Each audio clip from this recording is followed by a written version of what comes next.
আসসালামু আলাইকুম।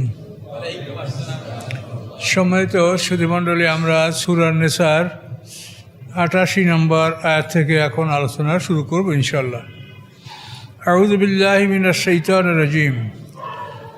ফামা লাকুম ফিল মুনাফিকিনা ফিআতাইনি আল্লাহু আরকাসাম বিমা কাসাবু আতুরিদুনা আন তাহতাদু মান আদাল্লাল্লাহ ওয়া ইউদ্রিল্লাহু ফালান তাজিদ লাহু সাবিলা। আল্লাহ বলেন, তোমাদের কি হয়েছে যে মুনাফিকদের ব্যাপারে তোমরা দুদলে বিভক্ত হয়ে গেছো। একদল বলছে যে এদেরকে হত্যা করা উচিত, আর একদল বলছে যে না, এদেরকে ক্ষমা করা উচিত। আল্লাহ আর কাসম বেমা কাসাবু, তাদের উপার্জনের জন্য আল্লাহ তাআলা তাদেরকে পূর্ব অবস্থায় ফিরিয়ে দিয়েছেন। অর্থাৎ পূর্বে যেরকম তারা কাফির ছিল সে অবস্থায় আল্লাহ তাদেরকে ফিরিয়ে দিয়েছেন। আতুরিদুন আন তাহতাদু মান আদাল্লাল্লাহ, তোমরা কি চাচ্ছ আল্লাহ যাদেরকে বিপদগামী করেছেন তাদেরকে তোমরা পথ দেখাবে? কখনোই সম্ভব নয়। ওমাইউদ্দিল্লাহ ফালান তাজিদ লাহু সাবিলা, যাকে আল্লাহ তাআলা বিপদগামী করেন তার জন্য আপনি কখনোই কোনো পথ পাবেন না, হে রাসূল। মুনাফিক কাফের যাদের উপরে আল্লাহর অভিশাপ হয়ে গেছে তাদের ব্যাপারে এই ধরনের কথা।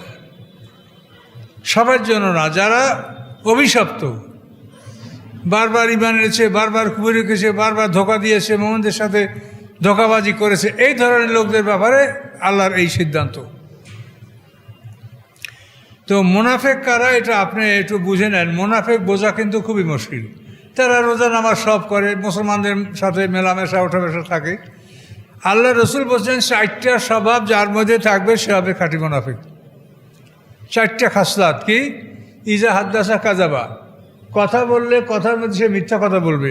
ওয়াইজা আহাদা গাদারা, মানুষের আগে ওয়াদা করলে সে ওয়াদা খেলাপ করবে। ওয়াইজা উতু মেনা খানা, তার কাছে কোনো জিনিস আমানত রাখলে সে আমানতের খেয়ানত করবে। ওয়াইজা খাসমা ফাজারা, যখন মানুষের সাথে তর্ক বিতর্কে লিপ্ত হবে তখন সে ফাহেসা কালাম ব্যবহার করবে। এই 4টা স্বভাব যদি কারোর মধ্যে পাওয়া যায়, আল্লাহ রসুল বলেন ও খাঁটি মুনাফিক। সামনে বলা আছে ওয়াইনসাল্লাহ সামা, যদি এই লোকটা নামাজ পড়ে, রোজা রাখে, ওয়া জামা আন্ন মুসলিম, এবং ধারণা পোষণ করে যে সে মুসলমান, কিন্তু সে মুসলমানের গণ্য হবে না, সে হবে মুনাফিক। তার কারণ আল্লাহ রসুল বিভিন্ন স্থানে বিভিন্ন বলেছেন মোমেনের মধ্যে বিভিন্ন দোষ থাকতে পারে। মোমেন অসাবধানতাবশত চুরি করতে পারে, ডাকাতি করতে পারে, খুনও করতে পারে, কিন্তু মোমেন মিথ্যা এবং আত্মসাৎ, এই 2টা চরিত্র মোমেনের মধ্যে থাকতে পারে না। তো মিথ্যা এবং আত্মসাৎ যদি কার মধ্যে পাওয়া যায় তাহলে এই লোক মোমেন না। আল্লাহ রসুল বলেন এই লোক কোনো অবস্থাতে এই লোক মোমেন না, মিথ্যা এবং আত্মসাৎ।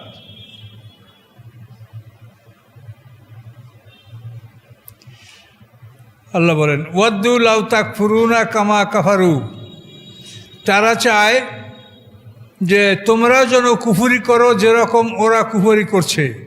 ফাতাকুনুনা সাওয়ান, এভাবে তোমরা এবং ওরা সমান হয়ে যাও, অর্থাৎ ওরাও কাফের তোমরাও কাফের হয়ে যাও।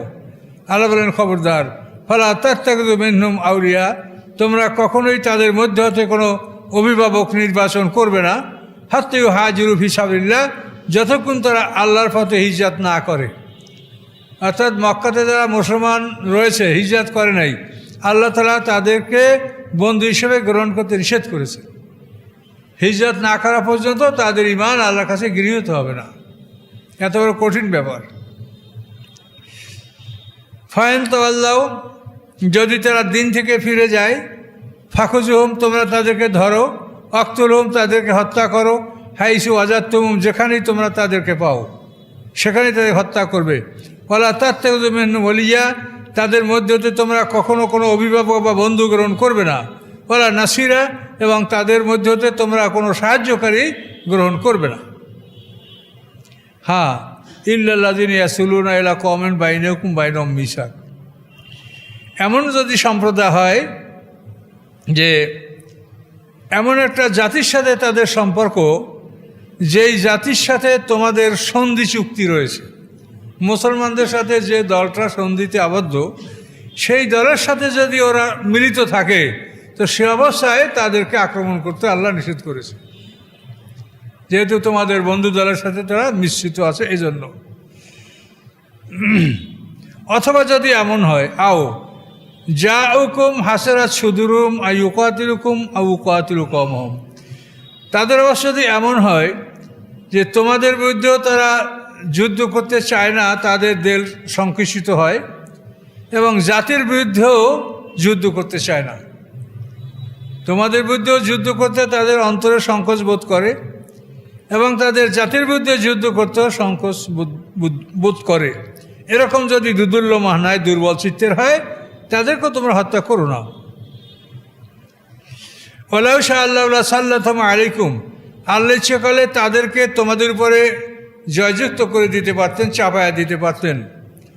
ফলে ফালাকাতালাকুম, তারা তোমাদের বিরুদ্ধে লড়াই করত, কিন্তু যখন তারা দুদুল্যমান, তোমাদের সাথেও লড়াই করতে চায় না, জাতির বিরুদ্ধে লড়াই করতে চায় না, তাই তোমরা তাদের ব্যাপারে নীরব থাকো।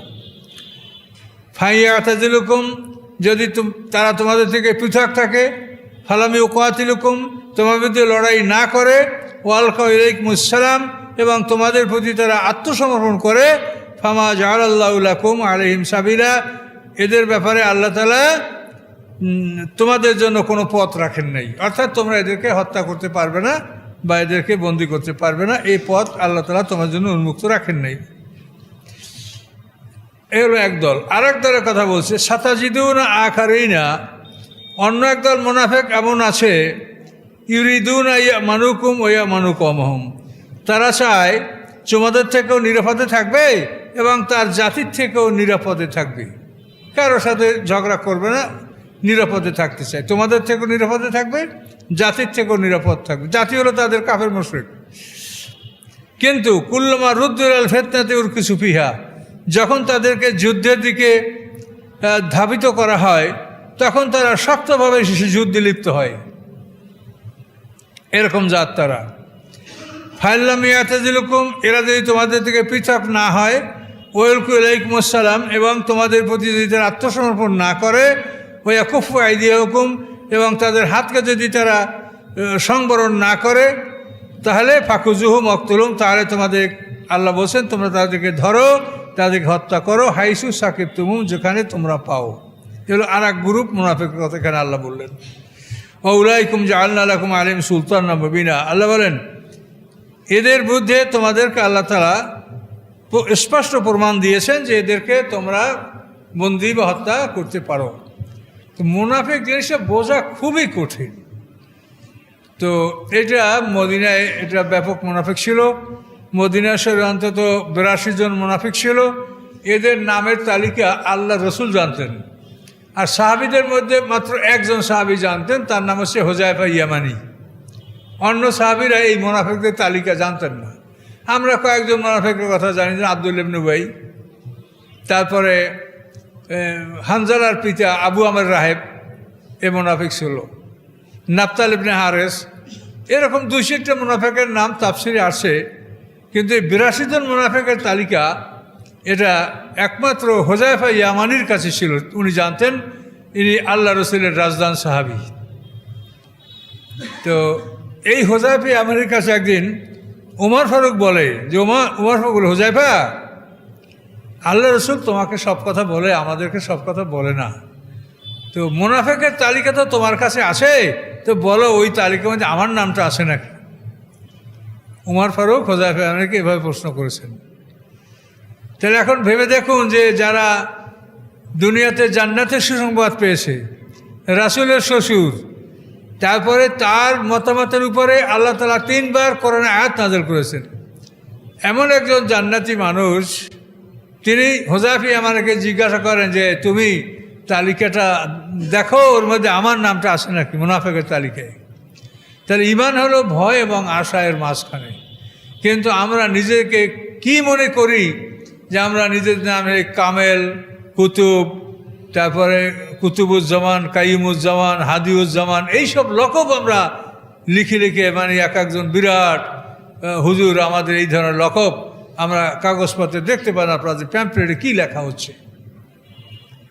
তাহলে এগুলোই চিন্তা করার বিষয় যে এগুলি কি আসলে শরীয়ত সম্মত, তারা কি আসলে কোরআন মানে, তারা কি সূরা ফাতিহা পড়েছে। সূরা ফাতিহা বলা হয়েছে আলহামদুলিল্লাহি রাব্বিল আলামিন, সমস্ত প্রশংসা আল্লাহর জন্য, আল্লাহ ছাড়া কারো প্রশংসা নাই। আর এই মানুষেরা নিজেদের প্রশংসা এভাবে নিজেদেরকে প্রকাশ করে করে তারা সমাজে ধর্ম ব্যবসা চালিয়ে যাচ্ছে। কি করবেন, সমাজের মানুষ বোকা, এই মানুষেরা তাদের অনুসরণ করছে।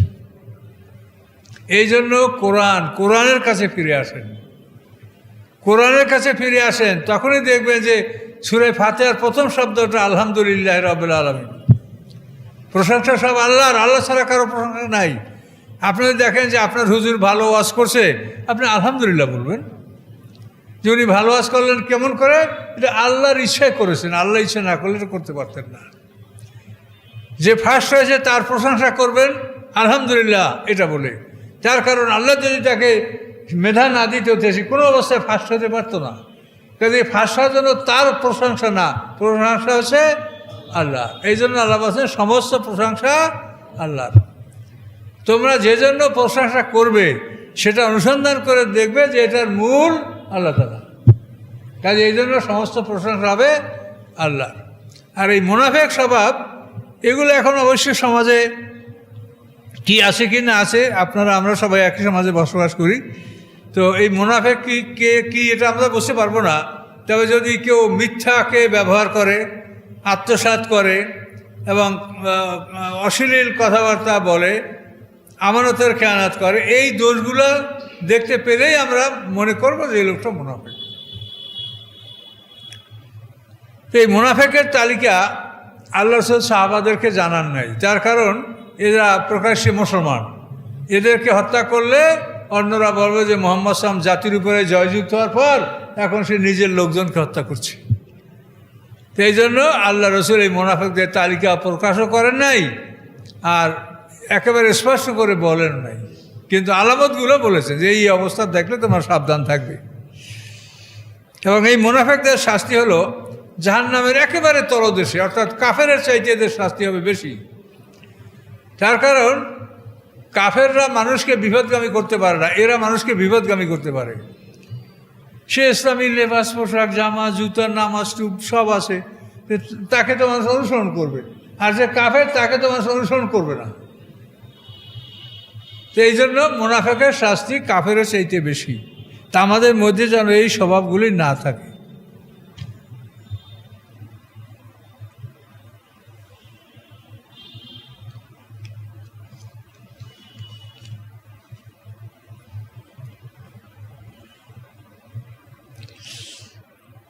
অমা কানারে মোমেন আইয়াকতুল্লা মোমেনান ইল্লা খাতা, অমান কাতালা মোমেনান খাতান পাতাহারুর রকাবাতে মোমেনা বা দিয়াতুম মুসাল্লামাতুল্লাহ আলাইহি ইল্লা ইয়াসাদ্দাকু।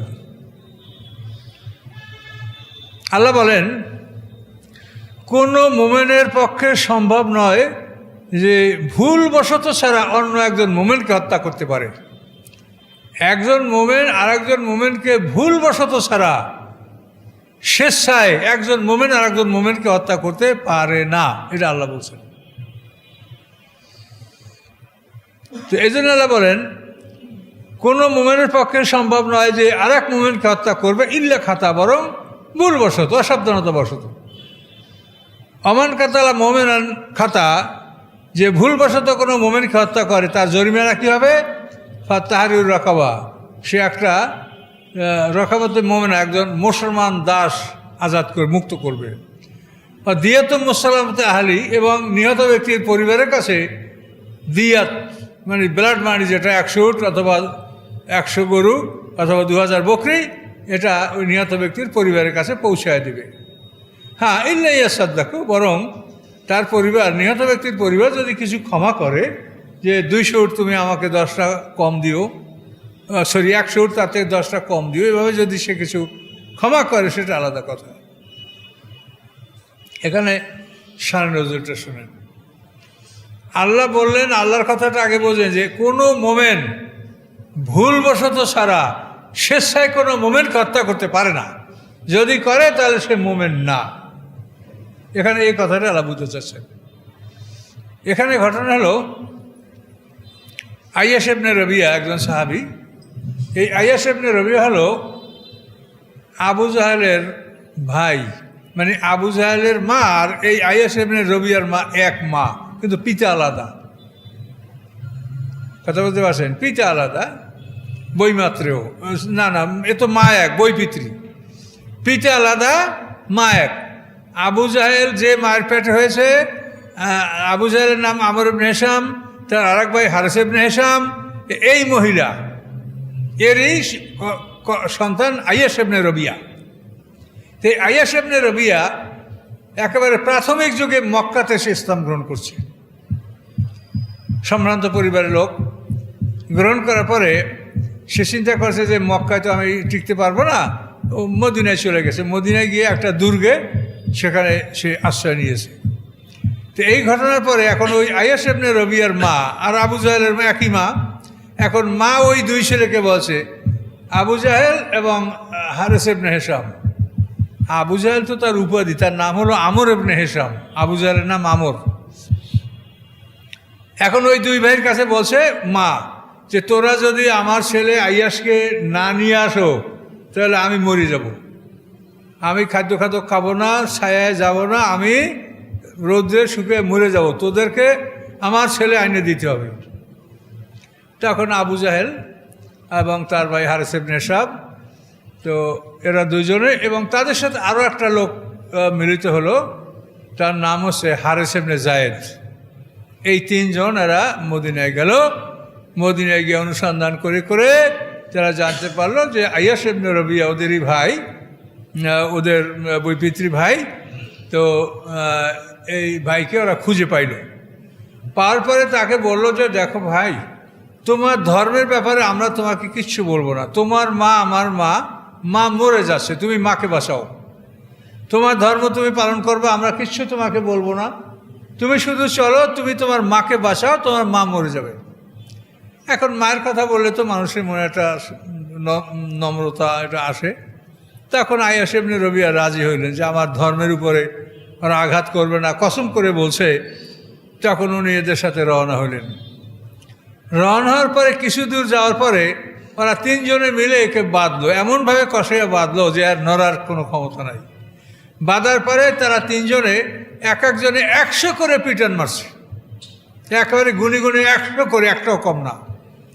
এইভাবে আধা মারা করিয়া মায়ের কাছে হাজির করছে যে মাই। তার মা বলছে যাকে রোদ্রে ফেলাই রাখো, ও যদি দিন ত্যাগ না করে, মোহাম্মদ সাল্লামের দল ত্যাগ না করে, এখানে বসে মরে যাক, আমি ওকে জীবিত দেখতে চাই না। এইভাবে রোদ্রে আধা মারা অবস্থায় রোদ্রে ফেলাই রাখলো। তখন আইয়াস ইবনে রবিয়া দেখে যে আমার মরণ ছাড়া কিছু নাই। তখন বলে যে মা ঠিক আছে, আমি তোমার বাপদাদা ধর্ম মানবো, আমার ছাড়ে দাও। তখন মা তাকে মুক্ত করলো। মুক্ত করার পরে ওই যে হারিস ইবনে যায়েদ আর একটা লোক, সে বলে আইয়াস তুমি কি করলে বলো তো, তুমি যদি সত্যের উপরে থেকেছিলে তাহলে তুমি তো সত্য ত্যাগ করলে, আর যদি ভুলের উপরে ছিলে সেটা তো তুমি কি করলে, এটা কেমন হলো? তখন ও শপথ করছে আইয়াস ইবনে রবিয়া, এই বেয়াদব, তুই আমার 100 পিটান মারছো, আমি যদি কোনোদিন সুযোগ পাইতে তোকে আমি হত্যা করব। তো এখন এই হারিস ইবনে যায়েদ এর উপরে উনি কসম করছে। এরপরে যখন অবস্থাটা কিছু স্বাভাবিক হয়েছে, উনি সুযোগ পেয়েছেন। সুযোগ পেয়ে আইয়াস ইবনে রবিয়া আবার উনি তো জবরদস্তির কারণে ওদের সাথে ইসলাম ত্যাগ করার কথা বলছে, উনি মুসলমান ঠিকই আছে। উনি সুযোগ পেয়ে আবার মদিনায় চলে গেছে। মদিনায় চলে যাওয়ার পরে এখন উনি মদিনায় আসেন। এখন এই যে হারিস ইবনে যায়েদ, যে ওই আবু জাহেলের সাথে যে লোকটা মিলে, এই লোকটা পরে মদিনায় হিজরত করিয়া ইসলাম গ্রহণ করছে। কিন্তু আইয়াস ইবনে রবিয়া তা জানে না। আইয়াস ইবনে রবিয়া একদিন দেখে কোবা, মসজিদে কোবা, যেখানে আল্লাহ রাসূল হিজরত করার পরে প্রথম যেখানে নামাজ পড়েছেন, সেই মসজিদে কোবার কাছে ওই হারিস ইবনে যায়েদ ঘোরাফেরা করছে। দেখেই ও তলোয়ার মারিয়ে তা কেটে ফেলেছে। কাটিয়ে ফেলানোর পরে এখন অন্যরা বলে আইয়াস তুমি কী করলে, তুমি জানো না এই লোক তো মুসলমান হয়েছে, ইসলাম গ্রহণ করছে। আইয়াস বলে আল্লাহর কসম আমি তো তা জানি না, ও আমাকে এই করছে, এই জন্য আমি শপথ করে রেখেছিলাম যে ওকে পাইলে আমি মারবো, তাই আমি মেরেছি, কিন্তু ও যে মুসলমান হয়েছে এটা আমার জানা ছিল না। তখন আইয়াস ইবনে রবিয়া আল্লাহ রসুলের কাছে গেলেন, যে বলেন ইয়া রাসূলুল্লাহ, আপনি আমার ইতিহাস জানেন, যে ওকে আমি হত্যা করার শপথ করেছিলাম, ও যে মুসলমান হয়েছিল আমি জানি না, কাজে ওকে আমি মেরে ফেলছি। তো আল্লাহ রসুল তো নিজের কিছু করার নাই। তখন আল্লাহর কাছে তিনি ফরিয়াদ করলেন এবং আল্লাহ তাআলা আয়াত নাযিল করলেন যে মুমিনের পক্ষে শোভনীয় নয়, বৈধ নয় কোনো মোমেনকে হত্যা করা ভুলবশত ছাড়া। দেখলেন যে একজন মোমেনকে হত্যা করতে পারে না ভুলবশত ছাড়া। কারণ ভুলবশত ছাড়া এখন যদি ইচ্ছাকৃত কেউ হত্যা করে তাহলে সে আর মোমেনের মধ্যে পড়বে না। কোরআন, এখানে তো কোরআনে কোনো পক্ষপাতিত্ব নাই। কোরআনে কেউ মানে বড় ছোট নাই। আমার বাপ আল্লাহর কাছে কিছু না, আমার বাবা আমার মা আল্লাহর কাছে সব বান্দা। কাজে এই জন্য ইচ্ছাকৃতভাবে যারা মোমেন হত্যা করেছে তারা যে মুক্তি পাবে, খালাস পাবে, তারা যে বুজুর্গ সাহাবি, এটা যদি আপনারা কেউ মনে করেন করতে পারেন, কিন্তু আল্লাহর আইন দেখেন, আল্লাহ কি বলছে মিলেই দেখেন। আল্লাহ বলছেন না, মোমেনে ইচ্ছাকৃতভাবে কোনো মোমেনকে হত্যা করতে পারে না।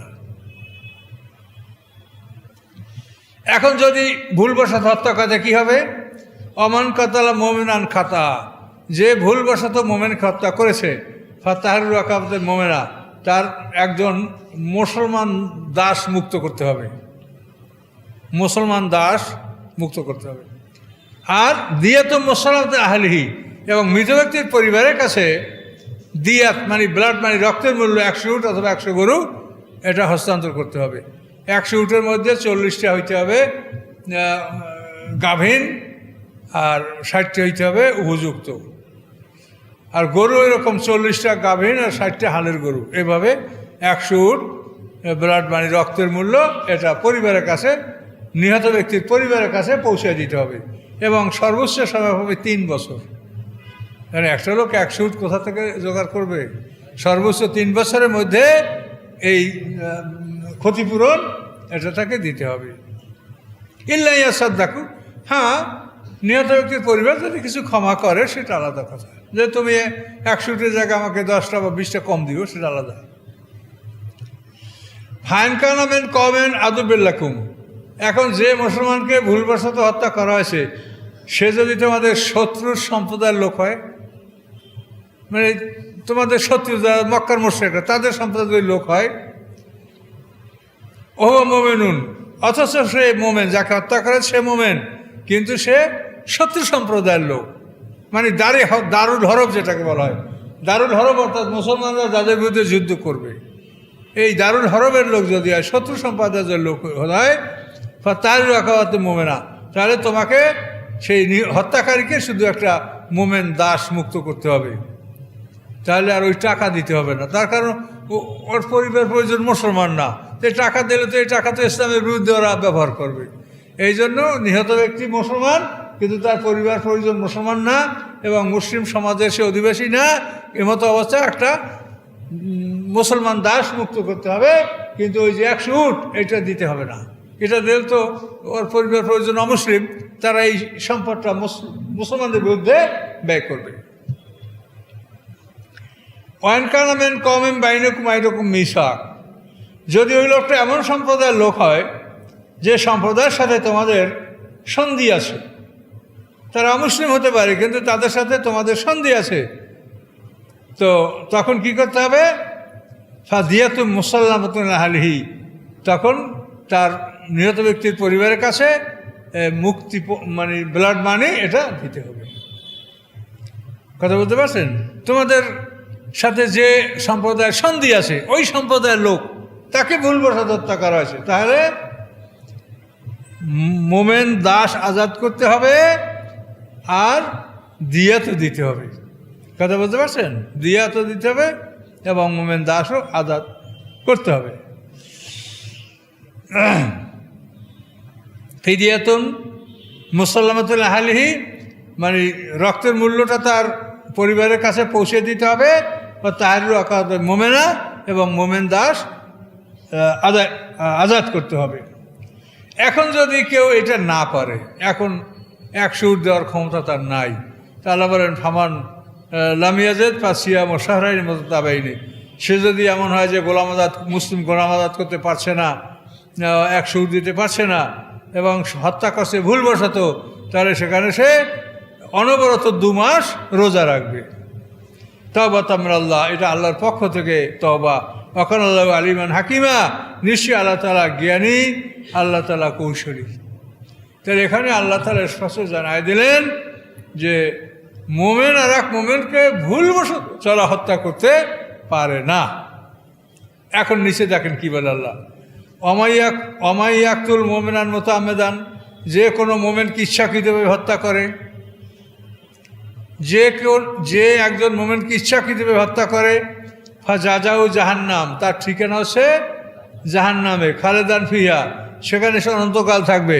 গজবাল্লাহ আলাইহি, তার উপরে আল্লাহর গজব, ও লানাহু, এবং আল্লাহর লানাত তার উপরে, ওয়াদালু আযাবান আযীমা, তার জন্য আল্লাহ তাআলা বড় শাস্তি প্রস্তুত রেখেছেন।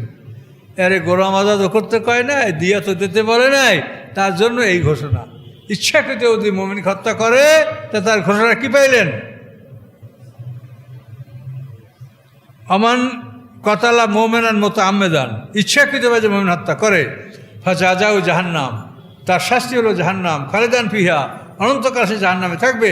গজবাল্লাহু আলাইহি, তারপর আল্লাহর গজব, ও লানাহু, তারপর আল্লাহর লানাত, ওয়াদালাহু আযাবান আযীমা, তার জন্য রয়েছে আল্লাহর বড় আযাব আল্লাহ প্রস্তুত রেখেছেন। তাহলে ইচ্ছাকৃতভাবে মুমিন হত্যা করা, এটা আপনি যেভাবেই মনে করেন, এই কোরআনের ঘোষণা। এই কোরআন ১,৫০০ বছর আগে নাযিল হয়েছে, কিয়ামত পর্যন্ত এর হুকুম বহাল, এর মধ্যে কোনো পরিবর্তন আসবে না ইনশাআল্লাহ। আল্লাহ বলছেন আমার এই দিনের মধ্যে কোনো পরিবর্তন নাই। তাহলে এখন এখানে একটা শানরুজুল আছে। এখানে হচ্ছে মদিনায় একজন মুসলমান, ওনার ভাই বনু নাজ্জার গোত্রে ওনার ভাই লাশ পড়ে আছে। তো এখন উনি রাসূলুল্লাহ সাল্লাল্লাহু আলাইহি ওয়াসাল্লামের কাছে এসে বললেন যে আমার ভাই বনু নাজ্জারে তার লাশ। তখন আল্লাহ রসুল তার ভাইকে আরেকজন লোক পাঠালেন, সে আনসার গোত্রের আরেকজন লোক, বনু ফাহার গোত্রের লোক। এই বনু ফাহার একেও ওনার সাথে দিয়ে দিলেন যে তোমরা যাও বনু নাজ্জারের কাছে বলো যে আমার ভাইকে কে হত্যা করছে তাকে আমার কাছে পৌঁছে দাও, আমি আমার ভাইয়ের বই তাকে হত্যা করব। আর যদি তারা হত্যাকারীকে শনাক্ত করতে না পারে তো তারা যেন ব্লাড মানি, রক্তের মূল্যটা দিয়ে দেয়। এইভাবে আল্লাহ রসুল তাদের রওনা করাই দিলেন। দেওয়ার পরে এরা সেই বনু নাজ্জারে, মদিনার একটা গ্রাম বনু নাজ্জার, তো এই বনু নাজ্জারে তারা গেল। যাওয়ার পরে আল্লাহ রসুলের পয়গাম শোনালো যে আমার ভাইকে কে হত্যা করেছে তাকে আমার কাছে দাও, আমি তাকে হত্যা করব। তো তারা হত্যাকারীকে শনাক্ত করতে পারলো না পারায় তারা ওই রক্তের মূল্য 100 উট এটা তারা তাকে দিয়ে দিল। দিয়ে দেওয়ার পরে এখন ওরা দুজনে, আনসার গোত্রের বনু ফাহারের একটা লোক আর এই লোকটা, তো এই দুজনে আসতেছে। তো এখন শয়তান ওই যে মুসলমান যার ভাই খুনেছে ওকে শয়তানে এখন ওকে পাকড়াও করছে, বলে যে শোন, তুই তোর ভাইয়ের হত্যার বিচার করতে পারলি না, উট নিয়ে আসলি, এটা তো তোর অপমানজনক কাজ। তাছাড়া এটা কাজ কর, তোর সাথে যে লোকটা আছে এইটাকে মার, তাও তো একটা লোকের বদলে একটা লোক তুই হত্যা করলি, এরপর উঠ তো পাইছিস, সেগুলো নিতে পালাই যা। তখন ওই শয়তানের পরামর্শ গ্রহণ করলো যে এই বনি ফাহার এই ব্যক্তি দুজনেই এক জায়গায় ছিল, তারা যখন একটা আরামে ছিল, রেস্টে ছিল, ওই ব্যক্তি ঘুমন্ত অবস্থায় ছিল, তখন একটা পাথর দ্বারা তার মাথায় আঘাত করে তাকে হত্যা করে ফেললো।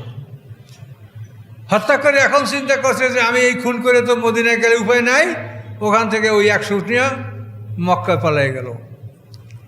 পালাই যাওয়ার পরে মক্কা বিজয়ের দিন এই লোককে হত্যা করা হয়েছে। মক্কা বিজয়ের দিন এই লোকটাকে হত্যা করা হয়েছে। মক্কা বিজয়ের সময় যে 8 জন পুরুষ 4 জন মহিলার তালিকা ছিল, এই তালিকাভুক্ত এই লোকও ছিল। তো এই জন্য আল্লাহ তাআলা এই কাহিনী এখানে বললেন, অমাইয়াকুল মুমিনান মুতাআম্মিদান, যে ইচ্ছাকৃতভাবে মুমিনকে হত্যা করে তার ঠিকানা হলো জাহান্নামে, তার শাস্তি হচ্ছে জাহান্নাম, খালেদান ফিহা, জাহান্নামে সে অনন্তকাল থাকবে। গজবাল্লাহু আলাইহি, তারপর আল্লাহর গজব, আল্লাহর অসন্তুষ্টি, ও লানাহু, আল্লাহ তার উপরে লানাত করছে, অভিশাপ করছে, ওয়াদালাহু আযাবান আযীমা, তার জন্য বড় শাস্তি আল্লাহ নির্ধারণ করে রেখেছে। তো কোরআনে এই কথাগুলো স্পষ্ট। এরপর আমরা দেখতে পাই যে বিভিন্নভাবে মুসলমানদের সমাজে, মুসলমানদের দেশে, এই রাজতন্ত্রের দেশে বিনা অপরাধে মুসলমানদেরকে হত্যা করা হচ্ছে। কাজী হত্যা করার পরও তারা সব কামেল, কাজেই নিজেরা কামেল হইতে হবে না। আল্লাহর আইন, এই কোরআনে যেটা আছে এটাই আইন, এটার উপরে বিচার হবে এবং এটাই সত্য। কাজে এই জন্য আপনারা কোরআনকে দেখেন ভালো করে যে আল্লাহ কোরআনে কি বলছে। ইচ্ছাকৃতভাবে কোনো মোমেন হত্যা করলে সেটা অন্য জায়গায় আল্লাহ বলছেন যে একটা মানুষ হত্যা করার অর্থ হবে তাম পৃথিবীর মানুষ খুন করার সমান অপরাধ। আমান কাতালা নাফসান বেগায় নাফসেনা ও ফাসাদেন ফিলাদে ফাকান্নামা কাতালা নাসা জামিয়া। যে ফাসাদও করে নাই, কাউকে খুনও করে নাই, নিরাপদ মানুষ, তাকে যদি হত্যা করে আল্লাহ বলেন সে যেন তামা পৃথিবীর মানুষ খুন করলো। কেমন ভাবেন? আবার অমান আহিয়া ফাকান্নামা আহিয়া নাসা জামিয়া। আর এরকম একটা নিরাপদ মানুষকে যদি কেউ রক্ষা করে, বাঁচিয়ে রাখে, তো সে যেন তামা পৃথিবীর মানুষকে বাঁচিয়ে রাখে। এগুলি সব কোরআনে পরিষ্কারভাবে বলা আছে। কাজে গোজামিল দিয়ে কোনো লাভ নাই, পক্ষপাতিত্ব করে কোনো লাভ নাই। আল্লাহর কোরআন যা বলছে এটা বলেন, এটাই সত্য। এগুলো না বলে বরং আপনারাও যদি ওই হত্যা, অন্যায়, খুন এটা যদি সমর্থন করেন তা আপনারাও ওই সাথে ভুগবেন, কিন্তু শাস্তি হবে।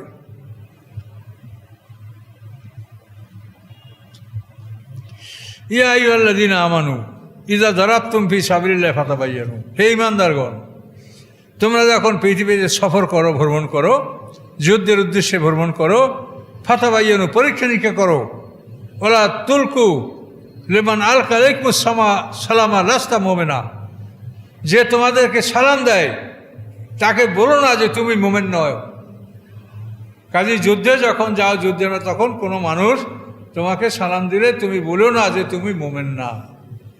তাবতাগুনা আরাদাল হায়াতাদ দুনিয়া, তোমরা কি দুনিয়ার ধন সম্পদ খোঁজ করার জন্য বাইর হয়েছ? ফাইন্দাল্লাহ মাগানে মুকাসিরা, আল্লাহর কাছে অনেক সম্পদ আছে, সম্পদ আল্লাহর কাছে চাও। একটা মানুষ মেরে তার সম্পদ নেওয়ার চিন্তা করো না। কাযালিকা কুনতুম মিন ক্বাবলু, এর আগে তোমরা তো এরকমই ছিলে। এই যে লোকটা তোমাকে সালাম দিল, সে এর আগে ইসলাম প্রকাশ করে নাই। আল্লাহ বলেন তোমরা তো ওরকমই ছিলে, তোমরা তো ইসলাম গ্রহণ করে লুকিয়ে লুকিয়ে ছিলে, প্রকাশ করতে পারো নাই। ফাতাবায়্যানু, কাজে পরীক্ষা নিরীক্ষা করো। ইন্নাল্লাহ কানা বিমা তা'মালুনা খাবীরা, নিশ্চয়ই আল্লাহ তাআলা তোমাদের আমল সম্পর্কে খবর রাখেন। এখানে ঘটনা হলো, ছোট্ট একটা দল যুদ্ধে গেছে। এই ছোট্ট দলের সেনাপতি হলো মুহাল্লাম ইবনে জুসামা। তো এই লোক আমর বিন আতাব, এই লোকটাকে হত্যা করে ফেলেছে। এই লোকটা মানে যেখানে গেছে কাফেররা সব পালিয়ে গেছে, আর ওই একটা লোক যায় নাই। ও মুসলমান, এই জন্য যায় নাই, না যে ও সেনাপতিকে সালাম দিয়েছে। কিন্তু সেনাপতি মনে করছে যে ও জীবন রক্ষার জন্য আমাকে সালাম দিয়েছে, এই মুসলমান না, তাকে কাটিয়ে ফেলাইছে। এখন এই সেনাপতি মুহাল্লাম ইবনে জুসামা, এই আমর ইবনে আতাব নামক সাহাবী, সে তাকে সালাম দিয়েছিল, তাকে হত্যা করে ফেলেছে। আল্লাহ রসুলের কাছে বিষয়টা বলা হলো। বলার পরে আল্লাহ রসুল সেদিন জুমার দিন আল্লাহ রসুল বললেন যে এই ঘটনায় আমার কিছু করার নাই, এটা আল্লাহর আয়াত নাযিল হয়ে গেছে কোরআনে। এই আয়াত নাযিল হয়ে গেছে যে তোমাদেরকে যদি কেউ সালাম দেয় যে তোমরা তাকে কাফের মনে করো না। তোমরা কি দুনিয়ার ধন সম্পদ খুঁজে বেড়াচ্ছ? তোমরাও তো এরকম ছিলে, তোমরাও তো ইসলাম গ্রহণ করে মানুষকে বলতে পারো না, ভয়তে লুকিয়েছিলে।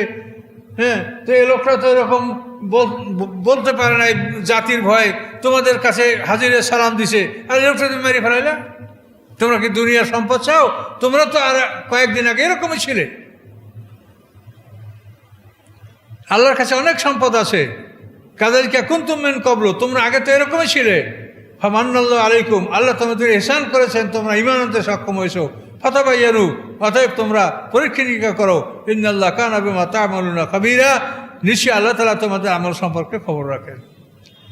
তো এই মুহাল্লাম ইবনে জুসামা যখন মদিনা মসজিদে আল্লাহ রাসূলের কাছে ক্ষমা চাইলেন, আল্লাহ রাসূল তার কোনো কথা জবাব দিলেন না যে তোমাদের ব্যাপারে কোরআনের আয়াত নাযিল হয়েছে যে তুমি বিনা পরীক্ষা নিরীক্ষা এরকম কেন করলে। শেষ পর্যন্ত এই মুআল্লামে জুসুমা কাঁদতে কাঁদতে বাড়ি চলে গেল যে আল্লাহ রসুল আজ দোয়া করলেন না, ক্ষমার ঘোষণা দিলেন না। কয়েকদিন পর সে মারা গেছে। মারা যাওয়ার পরে সাহাবীরা তাকে কবর দিয়েছে। কবর দেওয়ার পরে কবরের মধ্যে লাশ থাকে না, লাশ দেখা যায় পরদিন কবরের বাইরে। এভাবে তাকে দুবার করে কবর দিয়েছে, লাশ কবরের বাইরে। তৃতীয়বার তারা সাহাবীরা কেউ একটা সংকীর্ণ গর্তের মধ্যে ঢুকাইয়া তারপর পাথর চাপা দিয়ে তাকে আটকে রাখছে এবং আল্লাহ রসুলকে বললেন, ইয়া রসুলাল্লাহ, মুআল্লামে জুসুমা মারা যাওয়ার পরে আমরা তাকে কবর দিয়েছি, কিন্তু কবরের মাটি তাকে গ্রহণ করে না। তখন আল্লাহ রসুল বলেন যে দেখো, কবরের মাটি এর চাইতে বড় পাপীকেও গ্রহণ করে, এই লোকটাকে গ্রহণ করছে না কেন? যে কবরের মাটি তোমাদেরকে বলতে চায় যে একজন মুসলমানকে হত্যা করা কত বড় অপরাধ। কাজে এই জন্য রাজনৈতিক কারণে মোমেন হত্যা করার ঘটনা, এটা যত পৃথিবীতে রাষ্ট্রযন্ত্র সৃষ্টি হওয়ার পরে আমরা এগুলি একেবারে অহরহ দেখতে পাচ্ছি। রাষ্ট্রযন্ত্র সৃষ্টি হওয়ার পরে রাজনৈতিক কারণে মুসলমানদেরকে হত্যা করা হচ্ছে, আবার একদল তাদেরকে সমর্থনও করে যাচ্ছে নানা অজুহাত দেখাইয়া। করেন, বিচার আল্লাহ করবে, আল্লাহর কোরআনে যা বসে এইটার দ্বারাই।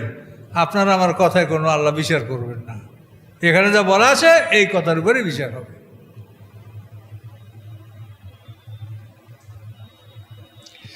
লা ইয়াস্তাবিল কায়দুনা মিনাল মুমিনিনা গায়রুল উদ্দারার ওয়াল মুজাহিদুনা ফি সাবিলিল্লাহ বিআমওয়ালিহিম ওয়া আনফুসিহিম। আল্লাহ বলেন,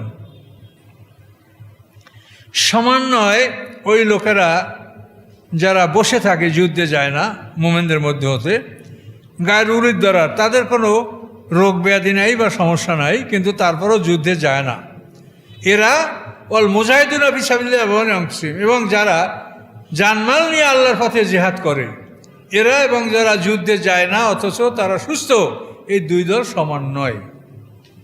ফাদ্দালাল মুজাহিদিনা বিআমওয়ালিহিম ওয়া আনফুসিহিম আলাল কায়দিনা দারাজা। অনুগ্রহ দান করেছেন আল্লাহ মুজাহিদিনকে, যেই মুজাহিদিনরা তাদের জানমাল নিয়ে আল্লাহর পথে যুদ্ধ করেছেন, তাদেরকে আল্লাহ তার অনুগ্রহ দান করেছেন। যারা বসে থাকে তাদের উপরে দারাজা, কয়েক গুণ অনুগ্রহ, অর্থাৎ যুদ্ধে যারা যাবে তারা বহু গুণ অনুগ্রহ লাভ করবে। ওয়াকুল্লাম ওয়াদাল্লাহুল হুসনা, কিন্তু প্রত্যেকের সাথেই আল্লাহ তাআলা কল্যাণের ওয়াদা করেছেন, যে যারা যুদ্ধে যায় নাই তারাও কল্যাণ পাবে। মানে জিহাদ তো এটা ফরজে কিফায়া। একদল লোক যখন যুদ্ধে যায়, তখন একদল যদি যুদ্ধে না যায় তো তারাও জান্নাত পাবে, জান্নাত তাদের নষ্ট হবে না, কিন্তু জিহাদে যারা গেছে তারা বহুগুণ ফজিলত পাবে, এটা আল্লাহ বলছেন। হ্যাঁ, কিন্তু ইসলামী রাষ্ট্রের ভিতরে যদি সৈন্য প্রবেশ করে যায়, তখন কিন্তু সকলের উপরে জিহাদ ফরজে আইন হয়ে যাবে, তখন জিহাদটা ফরজে কিফায়া থাকবে না। ফাদ্দালাল মুজাহিদিন আলাল কায়দিন আজরুন আযীমা। আল্লাহ বলেন, যারা বসে থাকে তাদের উপরে মুজাহিদদেরকে আল্লাহ তাআলা বহুগুণ মর্তবা ফজিলত দান করেছেন। দারাজাতিন মিনহু, আল্লাহর পক্ষ থেকে বহু স্তর, বহু উঁচু দরজা মুজাহিদদেরকে আল্লাহ দান করবেন। মাগফিরাতুন, এবং তাদেরকে আল্লাহ ক্ষমা করবেন। রহমাতুন, তাদের প্রতি আল্লাহ রহমত বর্ষণ করবেন। ওয়াকানা আল্লাহু গাফুরার রাহিমা, এবং নিশ্চয়ই আল্লাহ তাআলা চিরকাল, চিরদিন, অনন্তকাল তিনি ক্ষমাশীল এবং দয়াবান। তো এখন জিহাদের ব্যাপারটা, এখন তো এই পৃথিবীতে অবস্থাটা নাই, পৃথিবীটা এখন অন্যরকম চলছে। তো আল্লাহর কোরআনে যেটা বলা আছে সেটা হলো এই যে যারা সবল সক্ষম তারা যুদ্ধে যাবে, কিন্তু এটা যুদ্ধ হচ্ছে ফরজে কিফায়া। যেমন জানাজার নামাজ একদল লোকে আদায় করলে সবরের পক্ষ থেকে আদায় হয়ে যায়। ওই জেহাদের ব্যাপারটাও যখন ইসলামী রাষ্ট্রের পক্ষে একদলে জেহাদ করে, তখন একদল যদি জেহাদে না যায় তো তারা ধ্বংস হবে না বা তারা জাহান্নামী হবে না, কিন্তু যারা জেহাদে যাবে তারা বহুগুণ মর্তবা পাবে, এটা আল্লাহ এখানে বলেছে। আর যদি ইসলামী রাষ্ট্রের অভ্যন্তরে শত্রু ঢুকে পড়ে, তখন আর জেহাদ ফরজে কিফায়া থাকবে না, তখন ফরজে আইন হবে, সকলের জন্য যুদ্ধ করা ফরজ হবে। তো যাই হোক, আল্লাহ জানে পৃথিবীর অবস্থা আবার কখন কী হবে তো আমরা বলতে পারছি না। এখন এই গোটা পৃথিবী ইহুদি খ্রিস্টানদের নিয়ন্ত্রণে, কাজে ওরা যা করে সেইভাবে পৃথিবী চলছে, কোরআনের আইনে এখন পৃথিবী চলছে না। কাজে এটা আমরা শুনে রাখতে পারছি যে এটা আল্লাহর বিধান। আস্তাগফিরুল্লাহ আল্লাযী লা ইলাহা ইল্লা হুয়াল হাইয়ুল কাইয়্যুম লা হাওলা ওয়ালা কুওয়াতা ইল্লা বিল্লাহিল আলিয়্যিল আযীম। আল্লাহুম্মা সাল্লি আলা মুহাম্মাদ ওয়া আলা আলি মুহাম্মাদিন কামা সাল্লাইতা আলা ইব্রাহিম ওয়া আলা আলি ইব্রাহিম ইন্নাকা হামিদুম মাজিদ। আল্লাহুম্মা বারিক আলা মুহাম্মাদিন ওয়া আলা আলি মুহাম্মাদিন কামা বারাকতা আলা ইব্রাহিম ওয়া আলা আলি ইব্রাহিম ইন্নাকা হামিদুম মাজিদ। 96 নম্বর আয়াত পর্যন্ত, 96, 96।